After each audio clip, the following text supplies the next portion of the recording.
Mr. Wall, you're live on the air now. Mr. Wall, you're live on the air now.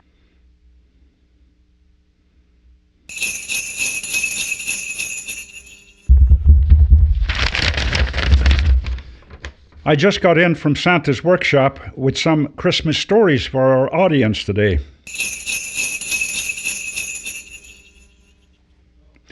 Our first Christmas story will be A Christmas to Remember. Blustery winter winds blew snow across the fields to the tree-lined paths of our sleepy village. Through our frosted window, we could see our mom, dressed in her big hooded coat, warm mittens, and winter boots, hurrying through the snow squalls to the distant corner store. She was hoping to find what she needed to prepare our Christmas turkey dinner. With Dad away, she had been busy and forgot a few things. Now, with Christmas only 2 days away, we hoped she'd find everything, and certainly not forget those peppermint jawbreakers she promised for our stockings. Before leaving, she asked my sister Agnes and I to change the bedding on the 4 upstairs beds and replace it with what we had washed and hung on the clothesline yesterday. We started, but because it was so cold yesterday and last night, the newly washed bedding was still damp after thawing from the overnight frost. It would have to wait. From the porch, our brother Michael yelled for help bringing in firewood from the woodshed that was near the bed across our field. I skipped down the stairs, pulled on my warm coat, hat, and mittens, and headed out into the howling wind. On my way, I kept shielding my eyes from the snow while looking across the fields to see if Mom was on her way home. Suddenly, something caught my eye. At first, I thought I had left the door open and our black lab had come outside to look for Mom, his favorite person. I called him, "Pal, pal," several times, but then, through a break in the blowing snow, I saw it wasn't Pal, but a large coyote that seemed to be shaking something big and white in its mouth. I thought of chasing it, but the snow was too deep, and it was much faster than me. I met Michael coming from the woodshed with an armload of wood, and told him what I had just seen. "Really?" he said. "I just heard a ruckus in the barn, but I didn't see anything." We spent a little time finishing the wood and making kindling to start the fire in the morning. Then Michael said, "Maybe we should walk to the corner store and see how Mom is doing with her shopping." Off we went through the snow and wind. We were about halfway there when, through the blowing snow, we saw a dark figure coming towards us, pulling a small sled. As it got closer, we realized it was Mom. Mr. Ted, the storekeeper, had loaned her the sled, making it easier for her to take what she had bought home. She was very happy to see us. We quickly grabbed the sled rope and pulled the sled through the snow that was now almost knee-deep. Finally, we reached the back porch. In the lamp-like glow from the open door, we began moving the food and treats we had bought through the door to the kitchen table. There was a lot. Spices, jam, butter, molasses, tea, juice, and many big brown bags full of stuff that we weren't allowed to open. It was hard not to, but I sneaked a peek and saw some apples in one. We squeezed some of the bags a little, but couldn't feel the peppermint jawbreakers. Mr. Ted probably had been told to wrap them well. Soon Mom got up from her rocking chair beside the wood stove, where she was getting warm. Wiping her glasses, she put them on and came to the table. Quickly, she made 2 trips to her bedroom with some of the big paper bags. Then she helped us put what was left in their proper places on the kitchen shelves. "We now have everything we need for our Christmas turkey dinner," she said. "And when Dad arrives tomorrow, he will help us peel vegetables, chop fruit for the figgy duff, and after supper, hang our stockings on the nails in the boards behind the stove.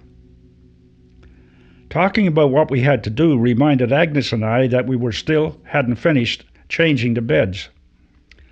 So up we went upstairs and finished our job, while downstairs, Mom was still talking to Michael about tomorrow. Tomorrow is Christmas Eve morning, she said. You, Dad, when he gets here, and Patty will go to the barn, fetch the turkey, and dress it for the roaster. It's going to be a wonderful Christmas with everyone home and lots to eat and drink. Then we heard sleigh bells ringing. They were getting closer to our house. We all ran to the window, and there, not far away, was Dad on the sleigh pulled by Harry and Betsy, his beloved team of horses. They were heading straight for the barn. We left the window, grabbed what clothes we could, and headed through the deep snow for the barn. Dad had taken the sled off outside and was in the barn removing the harness from Betsy and Harry. Steam was still rising from their bodies. We didn't care. We hugged Dad and gave Harry and Betsy big pats on their bums. They seemed to like that. We went to the back of the barn and gathered some hay and a pail of oats for them. They were hungry and happy when they saw the food. With the horses fed, we went to the house where Mom was waiting. She gave Dad a big hug, and we all yelled, "Merry Christmas." Dad said, "You have all been busy, I see, and I can smell apple pie. Now I will be able to help with whatever needs to be done before Christmas morning." Mom brought Dad a glass of her homemade wine, and we all had a glass of juice before sitting at the table for a light evening meal, including some of that apple pie with Mom's homemade ice cream. After supper, we all went to the kitchen, cleaned the dishes, and afterwards helped Mom prepare the food for tomorrow.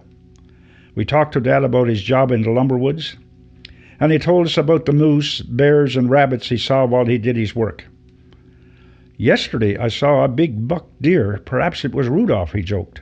Then he laughed and said, "It doesn't matter. Santa Claus will still be coming to our house. We just have to be patient and quiet."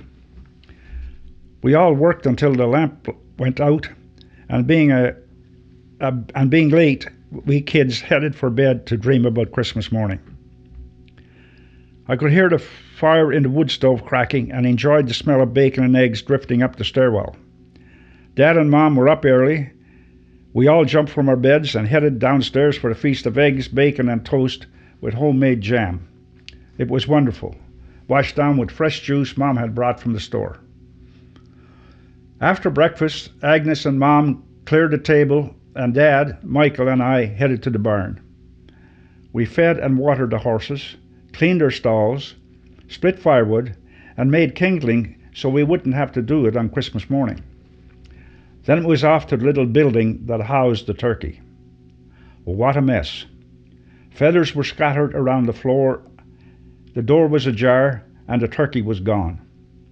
Signs of a fight were everywhere. Then it dawned on me. That white thing the coyote had in its mouth as it raced along the field was our Christmas turkey. Why did I not check the barn then? I would have known sooner. Dad looked at us, at the barn floor, and the open door. "It's too late now," he said. "Our Christmas turkey is in the coyote's belly. We will have to eat something else." We were very sad. We had talked about and almost tasted that bird with the dressing, gravy, and all the trimmings. The only turkey we would have since last Christmas. Dad then said, "Let's go to the house and tell Mom and Agnes what has happened." He opened the back door as Mom was coming toward it, expecting to take the big pan with the turkey in it back to the kitchen. "There's been a terrible happening," said Dad. "Our Christmas turkey was stolen by the coyote Patty saw running across the field. We'll have to think of something else." It was hard. Everyone wanted the turkey that we had fed, watered, and cared for all summer and fall. And now we didn't have it for Christmas. We all thought for a while about how we could save our Christmas dinner. Dad and Agnes were allergic to chicken, and when at the corner store, Mom had checked for ham in case we needed it, but there was none. What to do? Dad finally said he would hitch up the sleigh to the horses, and he and Mom would go to the big grocery store about 6 miles away and see what they could find. It will take a long time in this stormy weather, perhaps 4 hours, he said, but we will try. While we're gone, you children can help by making sure the potatoes are peeled and the vegetables are washed and ready to cook. Agnes, you can read my recipe book for figgy duff and the sauce, said Mom. Mix it all up and have it ready for the pot. You've done it before and it was good. We'll be back as fast as we can. Perhaps just after dark, said Dad, as they left through the front door. A few seconds later, we could hear sleigh bells ringing as the horses trotted down our snow-covered lane to the roadway. We were all busy for a time in our small kitchen. It reminded me of Santa's workshop, and we, his elves, helped to make Christmas a happy time for everyone. When we finished the chores we were given, we explored the pantry to find something for this evening's supper, so that Mom wouldn't have to cook when she got home. We settled on boiling some potatoes and carrots to go with the big sausages Dad had brought home. It was perfect. Now it was time to read the books that we had received from Aunt Mary before Christmas. Then suddenly we heard sleigh bells. Agnes said, "It can't be Mom and Dad, it's too early." We all headed for the big parlor window, and sure enough, they were coming up the lane. We couldn't wait. We grabbed our jackets and boots and ran to the barn to hear their story. It was a good one. They had stopped at Mr. Ted's store to pick up a few more things for tomorrow before going on to the big store. While talking with Mr. Ted, Dad told him the story of our Christmas turkey. "Well," said Mr. Ted, "I can help you. Mr. Nolan, my neighbor, came in here about 30 minutes ago and left me a fresh 10-pound turkey that he had ready for the local priest, but he couldn't take it because a family had invited him for Christmas dinner. You can have it for your family." Tears of joy rolled down my dad's face as he told us the story. We were all very happy and thankful for people's generosity, especially at this time of the year. It was dark now, so we lit the lamps and put the potatoes, carrots, and sausages to cook on the stove. Mom was very happy. She got a break from cooking. Dad went and fed the horses, and then we all sat and had some store-bought candies for a treat before Christmas. When finished, we all went to the barn and got the Christmas tree. It was placed in the stand that Dad had made a couple of years ago, and while singing our favorite Christmas carols, we all helped decorate it and the parlor. Then we hung everybody's Christmas stocking behind the stove. It was wonderful fun. With all that done, we sat down for a little while and talked about the year we had, what the next one would bring, and of course, what would be in our stockings in the morning. We couldn't wait. Then it was off to bed. Early the next morning, I could hear singing downstairs. It was Mom getting breakfast ready. The smells coming from the kitchen and the anticipation of opening stockings made us all head downstairs, almost tripping one another. Merry Christmases were yelled, hugs were passed around, and when Dad came in from feeding Harry and Betsy, we all sang "Joy to the World." Then we sat at the table for pancakes and sausages. It was hard to concentrate because we wanted to get those stockings and see what Santa had brought. Finally, Dad said, "It's time to open your stockings." What a joy. We all got new pencils, pens, erasers, writing pads, and a book. We each got an apple, some candy canes, and licorice. There were small Christmas cards from our aunts and uncles, and lo and behold, at the bottom of each stocking were 6 peppermint jawbreakers. What a Christmas. Mom and Dad opened their stockings and found their gifts that we had saved for all year. We thought, if there is a heaven, this is it. We spent a little time enjoying our new gifts before going upstairs to get ready for church. Dad had already put extra bells and ribbons on harnesses of the horses and was soon at the door. He was proud of Harry and Betsy. We all settled into the sleigh, wrapped our legs in the big blankets, and off we went. All the neighbors were there, and of course, our friends. The church was beautifully decorated. Hymns and Christmas carols echoed through the building, everything bright and everybody happy. Gone were the troubles of the past year. Soon a new one would begin. After church, we jumped in the sleigh, and Harry and Betsy were anxious to get home. We couldn't wait to get back and spend time with our gifts. Mom quickly got the fire in the wood stove behaving like she wanted, and then placed the turkey in the oven. Now it was time to set the table with the wonderful old red and green tablecloth with the stars on it that our grandparents had left us. I wondered, as I helped place it on the table, how many Christmas dinners it had seen. As we did that, Dad told us stories of his younger days, how he found work in the forest cutting pulpwood, and at times on the ocean fishing for codfish that were now scarce. We had just finished these stories when a knock came on the door. It was our neighbors, the Hawkos, Mr. and Mrs., along with their son Ben and daughter Jean, our school chums. A little wine for the adults and juice for the children was passed around. It all went well with Mom's homemade shortbread cookies. It was nice to have them over to share in the joy of the season. They stayed for about an hour, then left. It was time for Mom to put the final touches on our Christmas dinner. She sang her favorite hymn, O Little Town of Bethlehem, as she went about her work. She was happy. Dad helped with mashing the potatoes and making the gravy, as he always did. Finally, Mom said the turkey was cooked. Dad lifted it from the roaster to a large platter, then sliced the breast and cut the leg meat in manageable sizes.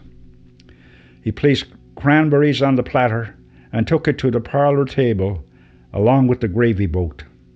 It smelled wonderful. Mom went to the stove and took the finished figgy duff, sliced it, placed it with his sweet sauce beside the turkey and the vegetables, potatoes, carrots, and turnip. We were ready. Dad bowed his head, and we all joined him in prayer, thanking God for the food we were about to eat, for his watching over us during the year, and for the kindness of Mr. Ted in giving us the turkey. Then Mom filled our plates with turkey and all the fixings. We laughed and told tall tales as we enjoyed our dinner.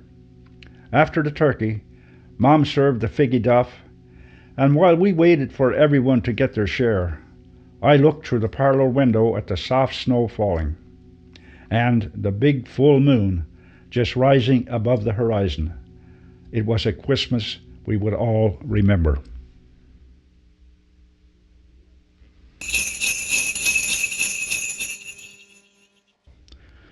Our second Christmas story is The Lantern of Pine Hollow. Pine Hollow was a small village tucked between snowy hills and forests of whistling pines. Winters there were long and harsh, but the people were hardy and kind. Every Christmas Eve, lanterns glowed on porches, casting warm circles of light into the cold night. It was a tradition older than anyone could remember. For Eli, a boy of 12, the lanterns was more than decoration. His grandmother, Marnie, had told him stories since he was little, that the lantern guided travelers, comforted the lonely, and reminded everyone that kindness was never far away. This year, however, the snow came harder than usual. A blizzard swept through the valley, burying roads and silencing the world. Eli worried no one would see their lantern through the storm. Kindness doesn't wait for perfect weather, Marnie said firmly, as she placed the lantern outside. Even the faintest of light can be enough. That night, as the wind howled and the snow piled against the windows, Eli heard a knock. He opened the door to find a young couple shivering and lost. Their car had slid off the road, and they had wandered through the storm, guided only by the faint glow of the lantern. Marnie welcomed them in. She gave them soup, blankets, and a place by the fire. Eli watched as their faces softened with relief. He realized the lantern had done exactly what his grandmother promised. It had guided them home. By morning, the storm had passed. The couple shared their story with neighbors, and soon the tale of Eli's lantern spread through Pine Hollow. Inspired, families began placing lanterns on their porches too. The village glowed brighter than ever that Christmas. Lanterns lined the streets, flickering like stars fallen to earth. Travelers passing through the valley spoke of Pine Hollow as a place where light never failed, even in the darkest storms. The tradition grew stronger each year. Children competed to craft the most beautiful lanterns. Families told stories of lanterns guiding lost pets, weary travelers, and even rekindling friendships. Years passed and Eli grew older. Pile Hollow changed too. New houses, new families, and new worries. One Christmas, the power went out across the valley. Darkness swallowed the town, and people feared the holiday would be ruined. But Eli, now a young man, remembered his grandmother's words. He lit his lantern and placed it outside. Soon, others did the same. The village shone brighter than any string of electric lights could manage. Children sang carols by lantern glow, and neighbors shared food and warmth. The blackout became one of Pine Hollow's most cherished memories, a reminder that light doesn't come from wires, but from hearts willing to share. When Marnie grew old and frail, Eli took over the tradition. He taught his own children the meaning of the lantern. Light is not just for firing glass, he told them. It's kindness, hope, and the courage to share warmth with the world feels cold. The lantern of Pile Hollow became more than a village custom. Travelers wrote about it, artists painted it, and storytellers carried the tale far beyond the valley. Yet for Eli and his family, it was still about one simple truth: even the smallest light can guide someone home. One year, Pine Hollow faced its hardest winter yet. The snow was relentless, and supplies were low. Spirits dimmed, and some wondered if the lanterns mattered anymore. Eli's daughter, Clara, refused to let the tradition fade. She rallied the children of the village, and together they built lanterns from jars, tins, and scraps of wood. On Christmas Eve, they lit more than 100 lanterns, lining every street and hill. The glow was so bright it could be seen for miles away. Travelers stopped, marveling at the light. Villagers gathered in the square, warmed not just by firelight, but by the joy of standing together. That night, Pine Hollow learned that lanterns were not only for guiding strangers, they were for reminding themselves that hope shines brightest when shared. Generations later, Pine Hollow still glows each Christmas Eve. The lanterns have changed. Some are electric, some solar-powered, but the meaning remains. Children still hear the story of Eli and Marna, of the blizzard, the knock on the door, and the light that saved two travelers. They learn that kindness is not measured in grand gestures, but in small lights that brighten the dark. For Mrs. Callahan, who lived alone after her husband passed, the lantern reminded her she was part of a community. For the Thompsons, who struggled to keep their farm afloat, the lantern was a promise that neighbors would lend a hand. For Eli, it was proof that even a boy could keep hope alive. The tradition grew stronger each year. Children competed to craft the most beautiful lanterns. Families told stories of lanterns guiding lost pets, weary travelers, and even rekindling friendships. That night, Pine Hollow learned that lanterns were not only for guiding strangers, they were for reminding themselves that hope shines brightest when shared.